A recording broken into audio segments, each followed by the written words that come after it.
የምትተኛለች። አዎ እኔ ከተኛሁ እኮ እሷ ትቆይ ደግሞ ለሊት ለጥናት መነሳቷ ስለነገር አሁን ተኝታለች። እሺ በቃ ቶሎ ክፈት ቶሎ በል። ግን በጣም የሚፈራው ማለት በቃ የሰላም ማደሪያ ነው ለቤተሰብ ናታን በእኔና ባንተ መካከል እኮ ምንም ነገር ሊኖር አይገባም። እኔ እናንተ በሚስጥር እንታማለን። ክፈተዋ ችግር የለውም።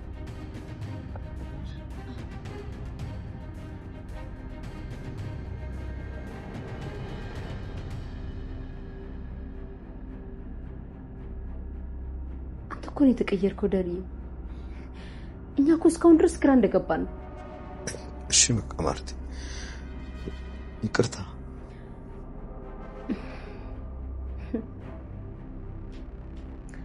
እሺ ዳርዬ ባለፈው ደግሞ ተኝተህ ሰላም ማሪ ማሪ የቱ ጋር? አዎ ዳርዬ ሰላም ማሪኝ ማርቲ ማሪኝ እያልክ በተደጋጋሚ ይሄን ቃል ተናገረው ነበር። ቆይ ምንድነው የተፈጠረው? ለምንድን ነው የማትነግረኝ?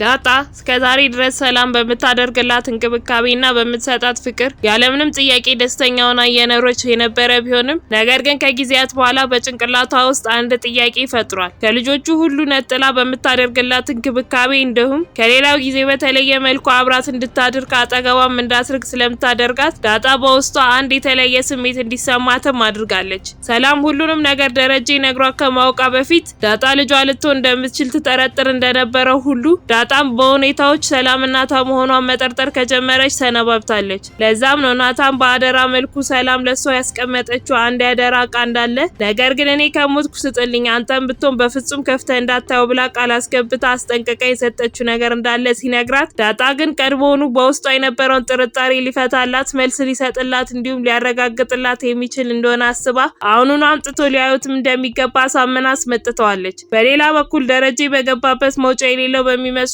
ችግሩ ምክንያት ተጨናንቆ ቀንም ሆነ ማታ ቤተሰቦቹንም ራሱንም ትቶ ሀሳብና ጭንቀቱ ችግሩን እንዴት መፍታት እንደሚችል ማሰብ ከሆነ ስራው ሰነባብቷል። እንቅልፉም ተኝቶም በመሃል እየቃዠ የሰማችው ማርታ በሰዓቱ እንዲረጋጋ በዝምታ ብታልፈውም ነገር ግን በነጋታው ምን ተፈጥሮ እንደሆነ የእሷንና የሰላምን ስም እየጠራ ማሩኝ ሲል የነበረው ጠይቋለች። እናንተ በደረጀ ቦታ ብትሆኑ ምን ልታደርጉ ትችሉ ነበር? ደረጀ ከገባበት አጣብቂኝ ውስጥ በምን አይነት መልኩ መውጣት የሚችል ይመስላችኋል? ሀሳብ እንዲሁም አስተያየታችሁን ኮሜንት ላይ ጻፉልን። ደረጀ በእንቅልፍ ልቡ እየቃዠ በነበረበት ወቅት ከቅዠቱ እንዲነቃ ቀስቅሰው ደህና መሆኑን ለምንስ ማሩኝ እያለ እንዳለ ብትጠይቀው በጥያቄው የደነገጠው ደረጀ እየቃዠው ነው የሚሆነው ዝም ብለሽ ተኝ ብሎ እየተርበተበተ አቅፎ ያስተኛታል። በነጋታው ጠዋትም ተሰብስበው ቁርስ እየበሉ ነገር ግን ደረጀ በሀሳብ ጭልጥ ብሎ ሄደ። አንድ እንኳን ወደ አፉ ሳያስገባም ከመቀመጫው ተነስቶ ወደ መታጠቢያ ቤት ይሄዳል። ማርታም እንዲበላ ምግብ ሳይቀምስ ከቤት መውጣት እንደሌለበት ብትነግረው ምንም መልስ ሳይሰጣት ጥሏት ይሄዳል። ከትንሽ ቆይታ በኋላም ዳጣና ናታን ግቢያቸው ውስጥ ቁጭ ብለው እያወሩ ዳጣም የደረጀ ጉዳይ በጣም እያስጨነቃት እንዳለ ስትነግረው ናታንም የአባዬ ጉዳይ ሁሉንም ሰው ነው እያስጨነቀው ነገር ግን እኔ እስካሁን ድረስ ለምን እንደተጨነቀ አልገባኝም ብሎ ሲላት ዳጣም በእኔ ምክንያት ነው ብላ ትለዋለች። ናታንም ግራ ተጋብቶ ከባለፈው ጊዜ የተለየ ምን ተፈጠረ? ሁሉም ነገር እንደነበረው ነው አይደል ብሎ ይጠይቃታል። ዳጣም ትቀጥልና አዎ ግን በቃ የሆነኛ ማናውቀው አባዬ ብቻውን የሚያውቀው ነገር ያለ ይመስለኛል ብላ ትመልስለታለች። ናታንም ይቀጥልና እኔ ግን ፊቱ ላይ የሚታየኝ ጸጸት ነው። እማዬም በጣም ፈርቷታል። አይኗን እንኳን በቅጡ አያየውም። ብቻ ግን አንቺ አትጨነቂ አባዬ የሆነ መፍትሄ አያጣም ይላታል። በዛን ሰዓት ውሃና አዲሷ ሰራተኛ እየተዋወቁ ነበር። ውሃም ትቀጥልና ስሟ ማን እንደሆነ ስትጠይቃት ለቤታቸው አዲስ የሆነችው ሰራተኛም ስሟ ለዛ እንደሆነ እናም እንግሊዘኛ እንደምትችል ትነግራታለች። ውሃም የበለጠ ስለሷ ለማወቅ ጓጉታ እውነትሽን ነው አንቺ እንግሊዘኛ ትችያለሽ ብላ ስትጠይቃት ለዛም አዎ ለምሳሌ ስቱፒድ ማለት ድንጋይ እንደሆነ ትነግራታለች። ውሃም ትቀጥልና እንዴ እና ታዲያ እኔና አሁን ድንጋይ እያልሽኝ ነው እንዴ ብላ ድንጋይ ማለት ስቱፒድ ሳይሆን ስቶን ነው ብላ ታርማታለች። ቀጥላም አንቺ ለእኔ ኬክ የምትሰሪልኝ ከሆነ እኔ ደግሞ አንቺን እንግሊዘኛ አስተምርሻለሁ ስትላት ለዛም አንቺ ነሽ እኔ የምታስተምሪኝ ውሃዬ እኔ ማለት እኮ ሳልማር ተማርኩ ነኝ ባይሆን ከትምህርት ቤት ስትመለሺ እኔው ራሴ ነኝ ማስተምርሽ እሱን ታየውና ውሃዬ ያ ወንዱ ልጅ ግን የእናንተ የእናንተ ቤት ልጅ ነው እንዴ ብላ ስትጠይቃት ውሃም ናታንን ማለትሽ ነው? እሱ የኛ ልጅ አይደለም የአባዬ የጓደኛው ልጅ ነው ብላ ትመልሳላታለች። ለዛም ትቀጥልና እሺ ኤቢና ዳጣ እህቶችሽ ናቸው እንዴ ብላ ስትጠይቃት ውሃም አዎ እነሱ እህቶቼ ናቸው ብላ ስትላት ለዛም አሪፍ ነው ናታን ግን በጣም ቆንጆ ነው ትላታለች። ውሃም ትቀጥልና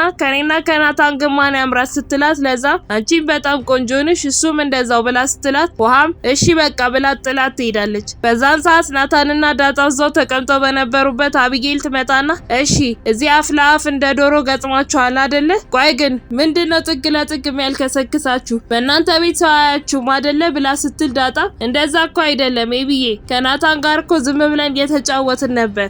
ነይ አንቺም ለምን አብረን አንጫወትም ስትላት ኤቢም ምንድነው የምንጫወተው? ተነሺና ወደ ቤት ግቢ ትሰሚኛለሽ? ሁለተኛ እዚህ ከናታን ጋር ባገኝሽ ውርድ ከራሴ እሺ ብላ ስትላት ዳጣም ተነስታ ከቦታው ትሄዳለች። ውሃም ከቤት እየተንደረደረች መጣ ዳጣ የነበረችበት ቦታ ላይ ተቀምጣ ስማኝማ ናታን አዲሷ ልጅ ማለት ነው አንተን ቆንጆ ብለሃለች እሺ ስትል ኤቢም በንዴት ማለት ብላ ስትጠይቃት ውሃም አንቺን አይደለም ያለችው ናታንን ነው እኔን ደግሞ ከቤቱ በጣም ቆንጆ ብላኛለች ስትል ኤቢም ቆይ ገና ከመምጣቷ እሱን ምን አሳያት? እዚህ ቤት የሚሰበሰበው የኔ ጠላት ብቻ ነው እንዴ? አሳያታለሁ እሺ ብላ በንዴት ወደ ቤት ትሄዳለች። በሰዓቱ ለዛ ዘፈኗን እየዘፈነች እቃዋንም እያጠበች ነበር። ኤቢም ትመጣና አንቺ ምን አባሽ ነው ያልሽው? አንቺ ነሽ ናታንን ቆንጆ ምናምን ያልሽው ስትላት ሰራተኛዋን በፍርሃት ማን እኔ ለዛ አረ እንደዛ አላልኩም ብላ ስትዋሻት አቢጌልም ይኸውልሽ ከዚህ በኋላ ቀና ብለሽ እንኳን ብታየው ገልሻለሁ ከኔ አታልፊም ስትላት ለዛም ይቅርታ እኔ እኮ ስጠግብ ማደርገውን አላቅም በድጋሚ ምንም አልልም ትላታለች።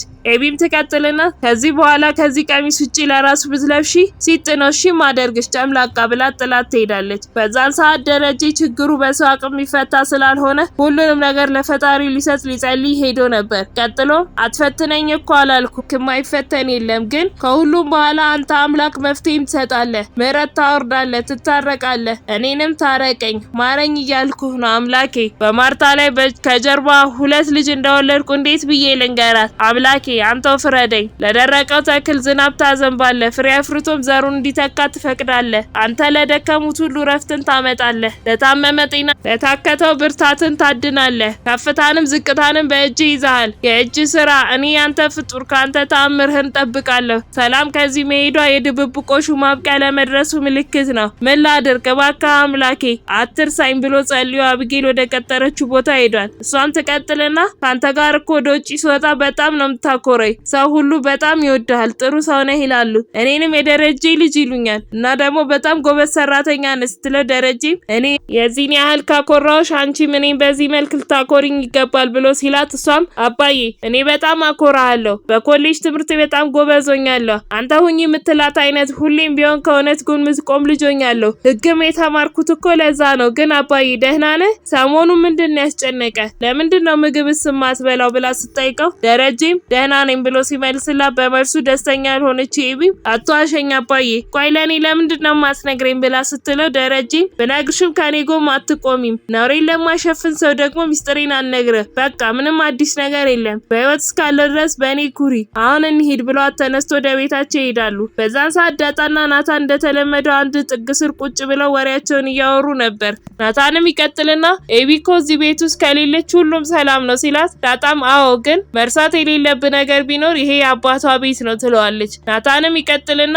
እሱማ እኮ ያንቺን ቤት ነው አባዬ እኮ አባትሽ ስለሆነ አንቺም ለንብረቱ ተጋሪ ነሽ ደግሞ ሰላም ለዳጣ ስጣት ብላ የሆነ ነገር ሰጥታኛለች ብሎ ሲላት ነው ነገሩን አሁን ማየት እንዳለባቸው አሳምነው መሽቶ ኤቢ እስክትተኛም ጠብቀው ሰላም ያስቀመጠችውን አደራ ለማየት የተገናኙት። ማርታም ደረጀ በድጋሚ ተኝቶ ሰላም ማሪኝ ማርቲ ማሪኝ እያለ እንደነበረና ምን እየተፈጠረ እንዳለ በግልጽ እንዲነግራት ጠይቀዋለች። በቀጣይ ምን የሚፈጠር ይመስላችኋል? ሀሳብ እንዲሁም አስተያየታችሁን ኮሜንት ላይ አጋሩን። የምንለቃቸው ቪዲዮዎች ለብዙ ሰዎች እንዲደርሱም ላይክ እንዲሁም ሼር ማድረግ አትርሱ። ቀጣዩ ክፍል በፍጥነት እንዲደርሳችሁ ሰብስክራይብ በማድረግ የደወል ምልክቷን መጫን አትርሱ። በቀጣይ በሌላ ቪዲዮ እስክንገናኝ እስከዛው በሰላም ቆዩ።